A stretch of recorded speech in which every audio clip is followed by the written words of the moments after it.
Hello. Tool kit for NEET में आज हम लोग पढ़ेंगे ट्रांसलेशन के बारे में। ठीक है। ट्रांसलेशन जो वर्ड है, इसका अगर हम लिटरली मीनिंग देखें तो इसका मतलब होता है एक लैंग्वेज को दूसरी लैंग्वेज में कन्वर्ट करना, है ना। जैसे आमतौर पे हम क्या करते हैं, इंग्लिश को हिंदी में ट्रांसलेट कर दिया। क्यों करते हैं ऐसा? ऐसा हम इसलिए करते हैं ताकि उस लैंग्वेज का मैसेज हमें समझ में आए कि क्या कहा गया है भाई उस लैंग्वेज में। ठीक है। तो एक लैंग्वेज का दूसरी लैंग्वेज में कन्वर्जन क्या कहला रहा है? ट्रांसलेशन। तो सेल में भी कुछ इसी तरह का प्रोसेस होता है। जब सेल प्रोटीन का सिंथेसिस करती है तो कुछ इसी तरह का प्रोसेस सेल में भी होता है। समझते हैं ज़रा उसको। हम जानते हैं सेल के न्यूक्लियस में जेनेटिक मटेरियल है जिसको हम कह रहे हैं डीएनए। और इसी डीएनए में क्या है? सारी जेनेटिक इन्फॉर्मेशन है प्रोटीन बनाने के लिए। तो ये डीएनए क्या करता है, न्यूक्लियस से कभी खुद तो बाहर आता नहीं है, अपने मैसेंजर को साइटोप्लाज्म में भेज देता है। तो इसका जो मैसेंजर है वो क्या है? mRNA। ठीक। और इस mRNA पे क्या होते हैं? कुछ कोड्स होते हैं। जैसे ये है mRNA, तो इस पे कुछ कोड्स होंगे, नाइट्रोजन बेस सीक्वेंसेस के कुछ कोड्स होते हैं। और इन्हीं कोड्स को हम कोडॉन्स भी बोलते हैं। ठीक। तो ये जो कोड्स प्रेजेंट हैं mRNA पे, इन्हीं को डिकोड करते जाती है सेल। और हर कोड के हिसाब से क्या करती है? अमाइनो एसिड ऐड करती जाएगी। एक एक कोड को रीड करेगी और अमाइनो एसिड को ऐड करती जाएगी। और इन अमाइनो एसिड की एक चेन बन जाएगी जिसको हम कहते हैं क्या? Polypeptide chain. क्या कहते हैं? Polypeptide chain. और बाद में यही पॉलीपेप्टाइड चेन मॉडिफाइड हो जाती है किसमें? प्रोटीन में। ठीक है। तो हमने देखा डीएनए से क्या बना, उसका मैसेंजर एमआरएनए बना। और उस मैसेंजर एमआरएनए पे क्या होते हैं? कुछ कोड्स होते हैं। और इन्हीं कोड को डिकोड करके क्या बनती है? प्रोटीन। और इसी प्रोसेस को हम क्या कह रहे हैं? ट्रांसलेशन। ठीक। डीएनए से एमआरएनए बनने वाले प्रोसेस को क्या बोलते हैं? इसको बोलते हैं हम ट्रांसक्रिप्शन। ट्रांसक्रिप्शन। ठीक है। ट्रांसक्रिप्शन पे मैंने एक सेपरेट वीडियो बना रखा है, आप इस वीडियो को देखने से पहले उसको देखिए। ट्रांसक्रिप्शन के सारे कंसेप्ट अगर आपको समझ में आ जाएंगे तो ये टॉपिक और इजीली समझ में आ जाएगा। ठीक है। तो हम समझ गए भाई ट्रांसलेशन किसको कहते हैं। ट्रांसलेशन जो है वो प्रोसेस है जिसमें क्या होता है? सिंथेसिस ऑफ पॉलीपेप्टाइड चेन किसके? From mRNA template. और mRNA टेम्पलेट पे क्या प्रेजेंट है? कोडॉन या कोड्स। और ये कोडॉन कैसे होते हैं? ट्रिपलेट होते हैं। ट्रिपलेट क्यों कहते हैं? क्योंकि ये 3 नाइट्रोजन बेसिस से बने होते हैं। ठीक, इसीलिए इनको ट्रिपलेट कहते हैं। तो अब पॉलीपेप्टाइड चेन में अमाइनो एसिड का क्या सीक्वेंस होगा, है ना, वो डिसाइड करता है कि mRNA पर क्या सीक्वेंस है इन कोड्स का या कोडॉन्स का। या फिर इसी बात को हम ऐसे भी कह सकते हैं कि कोडॉन्स बने किससे? नाइट्रोजन बेसिस से। तो mRNA पे जो नाइट्रोजन बेस का सीक्वेंस होगा उसी के अकॉर्डिंग पॉलीपेप्टाइड चेन पे अमाइनो एसिड्स का सीक्वेंस होगा। ठीक। तो sequence of amino acid are defined by the sequence of bases in the mRNA। ठीक है। तो हम समझ गए भाई कि ट्रांसलेशन किस प्रोसेस को कहते हैं। अब क्या क्या स्टेप्स होते हैं इनमें, ज़रा इसको देख लेते हैं। तो स्टेप्स इन ट्रांसलेशन की बात करें तो सबसे पहला स्टेप है activation of amino acid. Second step जो है वो है चार्जिंग ऑफ टीआरएनए। और थर्ड स्टेप है फॉर्मेशन ऑफ पॉलीपेप्टाइड चेन।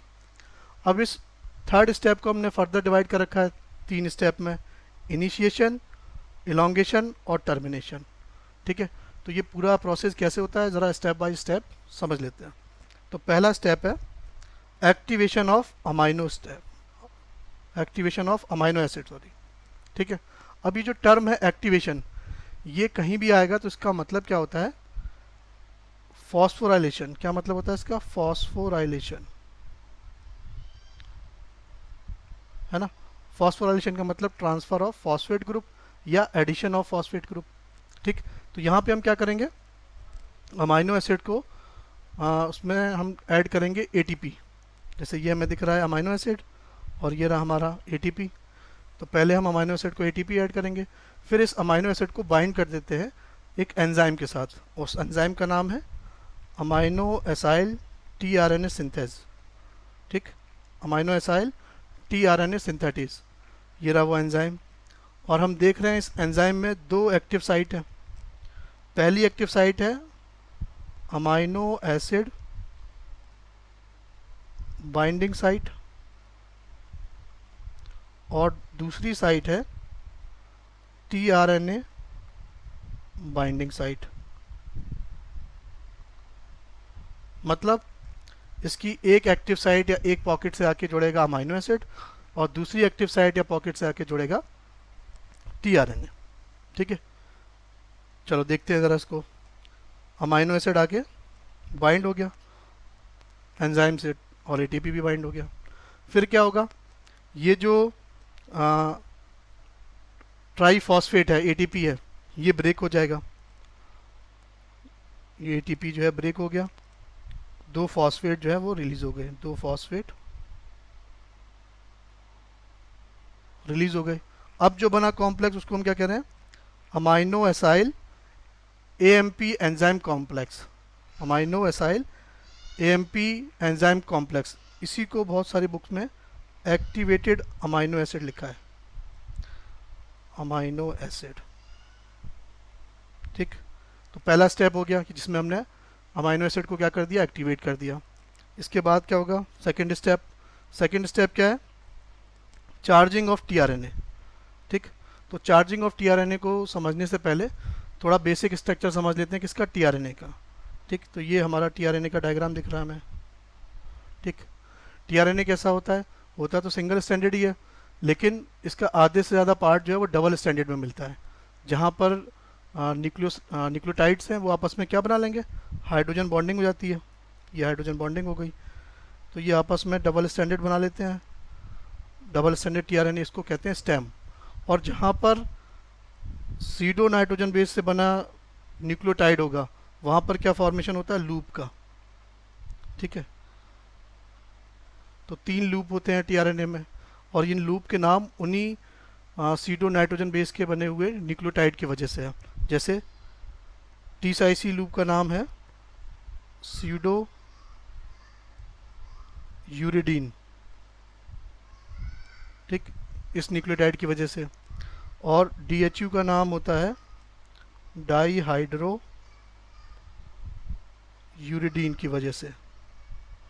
ठीक, और एंटीकोडॉन लूप का नाम होता है आइनोसिन की वजह से। हमने ट्रांसक्रिप्शन में पढ़ाया था कि जब पोस्ट ट्रांसक्रिप्शन प्रोसेसिंग होती है टीआरएनए में तो क्या होता है, डीएमिनेशन होता है एडेनिन में और उसकी वजह से बनता है आइनोसिन। तो आप देख रहे हैं आइनोसिन और इधर क्या है, डीन। तो जब भी SINE साइन होगा, है ना, तो ये कब लगता है, जब किसी प्यूरिन से बनता है क्या, न्यूक्लियोटाइड। जब प्यूरिन से बनेगा न्यूक्लियोटाइड तब ये टर्म ऐड होता है साइन। जैसे एडिनोसाइन, एडिनोसाइन, ग्वानोसाइन, है ना। और जब भी पिरिमिडीन से बनता है न्यूक्लियोटाइड तब टर्म ऐड होता है डाइन। जैसे यूरिडीन, साइटिडीन। ठीक, तो टीआरएनए में हमने देखा कुछ स्टेम्स हैं जहाँ पर क्या हो गया, हाइड्रोजन बॉन्डिंग हो गई है, और जहाँ पर हाइड्रोजन बॉन्डिंग नहीं हो पाई है वहाँ पर बने लूप। अब इन लूप्स के अपने अपने काम होते हैं। जैसे टी-साइसी लूप का काम होता है कि ये बाइंड करता है, बाइंड्स विद लार्ज सब यूनिट ऑफ राइबोसोम। राइबोसोम की लार्ज सब यूनिट से बाइंड होता है। एंटीकोडॉन लूप में क्या होते हैं, 3 नाइट्रोजन बेस होते हैं जो कॉम्प्लीमेंट्री होते हैं किसके,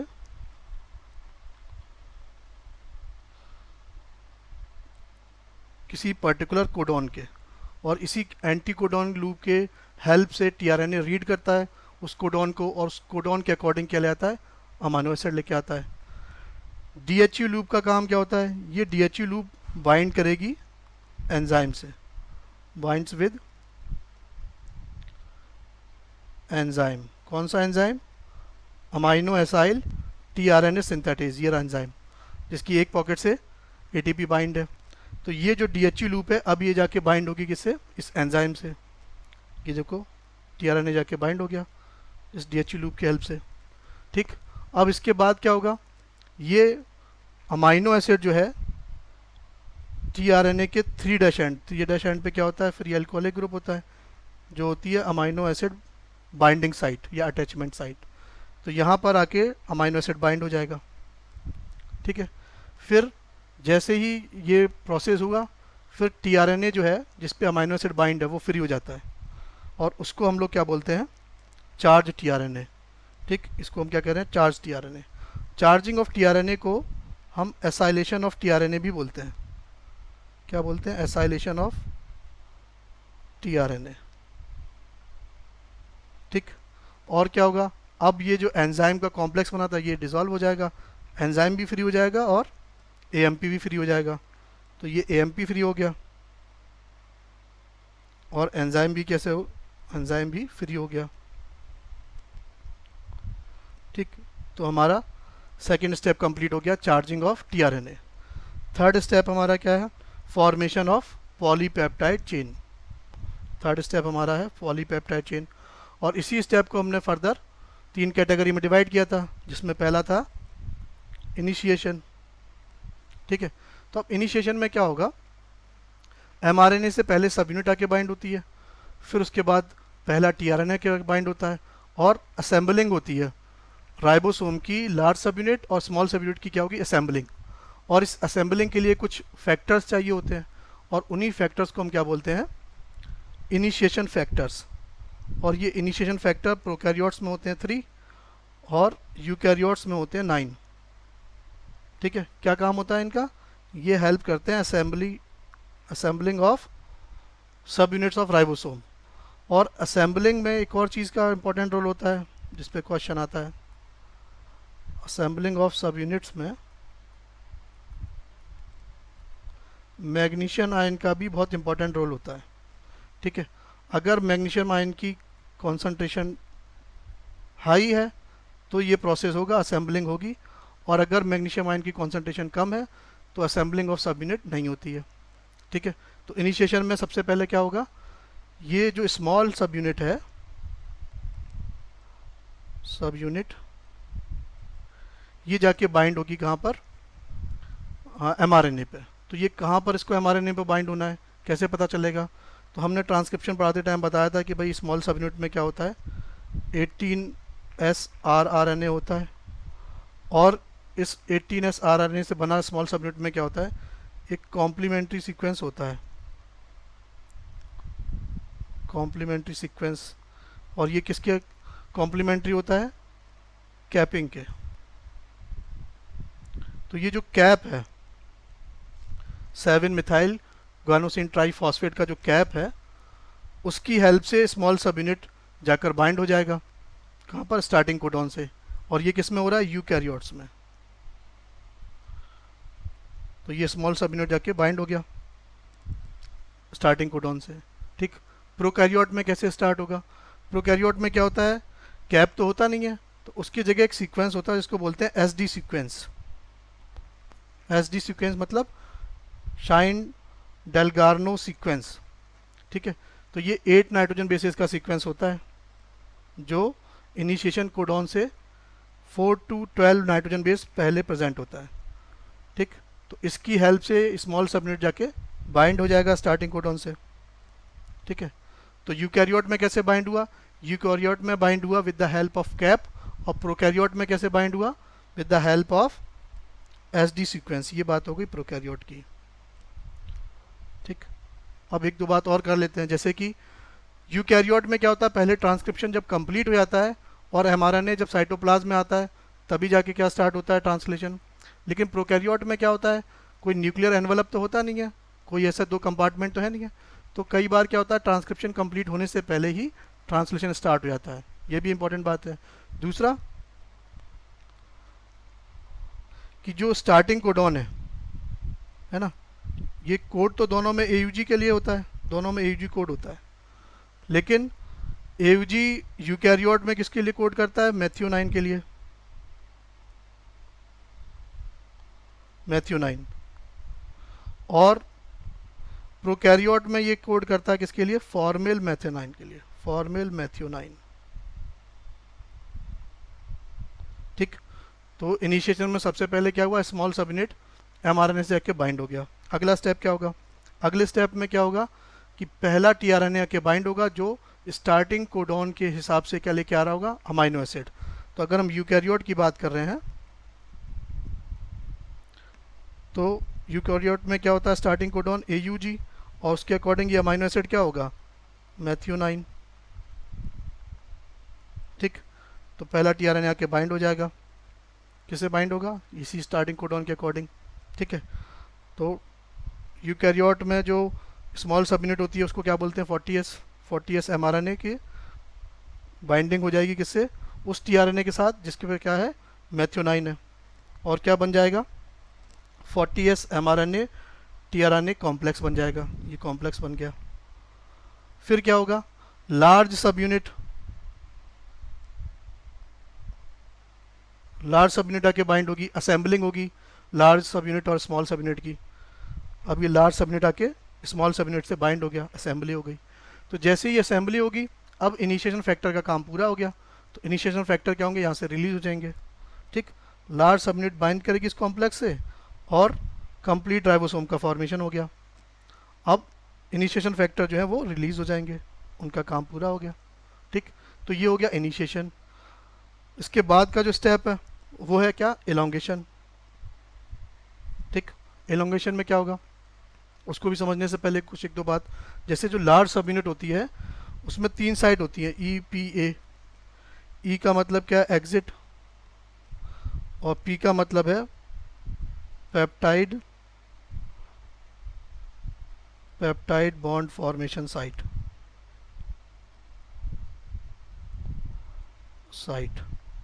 ठीक है, और A का मतलब होता है एसाइलेशन साइट। तो क्या होगा? यहाँ P साइड पे तो पेप्टाइड बॉन्ड का फॉर्मेशन होता है, A साइड पे न्यू tRNAs आते हैं जो कोडॉन के हिसाब से न्यू अमाइनो एसिड लेकर आते हैं। ठीक, और ये tRNA यहाँ से एग्जिट कर जाते हैं, इसलिए इसको क्या बोलते हैं? E साइट या एग्जिट साइट। ठीक है, तो चलो पहला tRNA मैथ्यू 9 के साथ यहाँ पे बाइंड है। अब क्या होगा? एक नया tRNA आएगा। नया tRNA आगे कहाँ पर आएगा? A साइड पे। सिर्फ पहला वाला के बाइंड होता है जो P साइड पे होता है ना, और उसके अलावा जितने भी नए tRNA आएंगे वो कहाँ पर आएंगे? A साइड पर आएंगे। तो ये tRNA आ गया। अब ये दोनों tRNA इतने क्लोज होते हैं कि इनके पास जो अमाइनो एसिड है उनमें क्या हो जाता है? पेप्टाइड बॉन्ड का फॉर्मेशन। ठीक है, पेप्टाइड बॉन्ड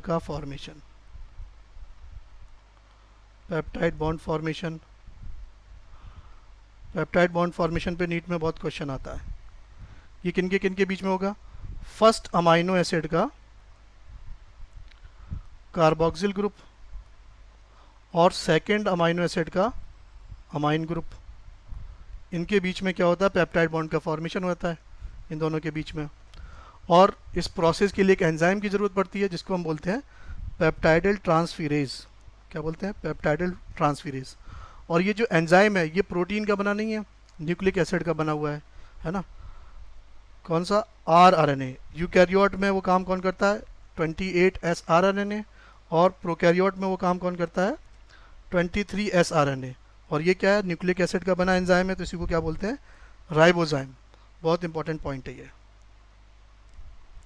ठीक, तो इसने क्या कराया? पेप्टाइड बॉन्ड का फॉर्मेशन करा दिया। ठीक है, ये रहा पेप्टाइड बॉन्ड। ठीक, फिर क्या होगा?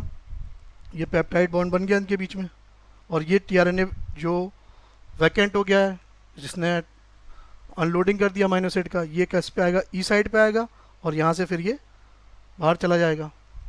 और इन दोनों अमाइनो एसिड के बीच में क्या हो गया? पेप्टाइड बॉन्ड का फॉर्मेशन होगा। अब उसके बाद क्या होगा? ये जो राइबोसोम है ये स्लाइड करता है या पोजीशन चेंज करेगा, आगे बढ़ेगा, ट्रांसलोकेशन करेगा इस mRNA थ्रेड पे। इसको हम लोग क्या बोलते हैं? ट्रांसलोकेशन ऑफ राइबोसोम कैसे होगा, जैसे ये देखो ये ट्रांसलोकेशन स्टार्ट हो गया।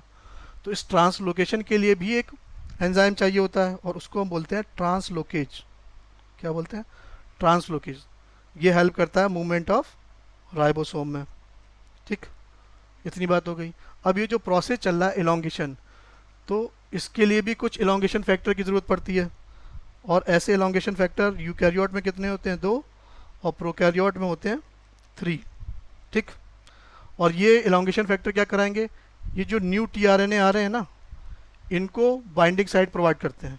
क्या करते हैं? Helps in binding of anti codon loop of new charge tRNA with codon of mRNA. तो जो नए चार्ज टीआरएनए आ रहे हैं वो कैसे कोडॉन पे बाइंड होंगे, उसमें हेल्प कौन कर रहा है? Elongation factor. ठीक है, चलो एलोंगेशन की और बात करते हैं। ये आके नया बाइंड हो गया। ठीक है, फिर क्या होगा? अभी 2 अमाइनो एसिड जुड़े हुए हैं इससे, ऐसे ही नए नए 4 टीआरएनए आते रहेंगे। कहाँ पर आएंगे? ए साइड पर आएंगे। और इनके बीच में क्या होगा? पॉलीपेप्टाइड चेन का या अमाइनो एसिड का चेन का फॉर्मेशन होगा। अनलोडिंग हो गई और टीआरएनए कहाँ पर आ गया? ई साइड पे, और यहाँ से फिर ये एग्जिट कर जाएगा। ठीक है, और ये क्या बन रही है? पॉलीपेप्टाइड चेन का फॉर्मेशन चल रहा है लगातार। ठीक, फिर ये आगे बढ़ता जाएगा ऐसे ही। राइबोसोम किस पे आ गया? पी साइड पे आ गया। तो ए साइड क्या हो गई? वैकेंट हो गई। अब इस ए साइड पे क्या होगा? नया 4 टीआरएनए आ जाएगा। ये आ गया नया 4 टीआरएनए। ठीक है, और फिर इनके बीच में क्या होगा? ऐसी पॉलीपेप्टाइड चेन का लगातार फॉर्मेशन हो रहा है। अमाइनो एसिड आपस में ऐड होके लॉन्ग पॉलीपेप्टाइड चेन का फॉर्मेशन कर रहे हैं। तो ये प्रोसेस है, ये है एलोंगेशन। और ये ऐसे ही चलता रहेगा। कब तक चलता रहेगा? जब तक कि स्टॉप कोडॉन ना आ जाए। ठीक है, ये लगातार यहाँ से स्लाइड करके यहाँ पहुँच गया है और ये एक लॉन्ग पॉलीपेप्टाइड चेन का फॉर्मेशन हो गया है। ठीक है, तो ये प्रोसेस कब तक चलता है? जब तक कि ए साइड पर स्टॉप कोडॉन ना आ जाए, है ना। जैसे ये देखो स्लाइड करके कहाँ पहुँच गया? स्टॉप कोडॉन पे। तो अब स्टॉप कोडॉन के लिए, स्टॉप कोडॉन या इन्हीं को टर्मिनेशन कोडॉन बोलते हैं, इनके लिए कोई टीआरएनए नहीं होता, नो टीआरएनए। ठीक, तो क्या होगा? यहाँ पर कौन बाइंड करेगा? यहाँ पर बाइंड करते हैं रिलीजिंग फैक्टर। रिलीजिंग फैक्टर कह लो या टर्मिनेशन फैक्टर कह लो। ठीक है, ऐसे रिलीजिंग फैक्टर या टर्मिनेशन फैक्टर यूकैरियोट में तो सिंगल होता है। ठीक है, और प्रोकैरियोट में होते हैं 3। ठीक, तो जब ए साइड पे क्या आ जाएगा? स्टॉप कोडॉन या टर्मिनेशन कोडॉन आ जाएगा और उसके लिए कोई चार्ज टीआरएनए आने वाला नहीं है। तो वहाँ पर क्या बाइंड होता है? रिलीजिंग फैक्टर या टर्मिनेशन फैक्टर। और जैसे ही ये टर्मिनेशन फैक्टर आके बाइंड होगा तो क्या होगा? ये जो न्यूली फॉर्म पॉलीपेप्टाइड चेन है ये क्या हो जाएगी? फ्री हो जाएगी। और ये पूरा जो ट्रांसलेशन कॉम्प्लेक्स है वो सब डिसॉल्व हो जाता है। ये दोनों सब यूनिट अलग हो जाएंगी, एमआरएनए फ्री हो जाएगा। ठीक है, when nonsense codon, stop codon या टर्मिनेशन कोडॉन, और वो कौन कौन से होते हैं? यूएए, यूजीए और यूएजी। ये आ जाएंगे कहाँ पर? ए साइड पर। ठीक है, तो पॉलीपेप्टाइड चेन का फॉर्मेशन जो वो टर्मिनेट हो जाता है। इसीलिए फाइनल स्टेप को क्या बोल रहे हैं? टर्मिनेशन।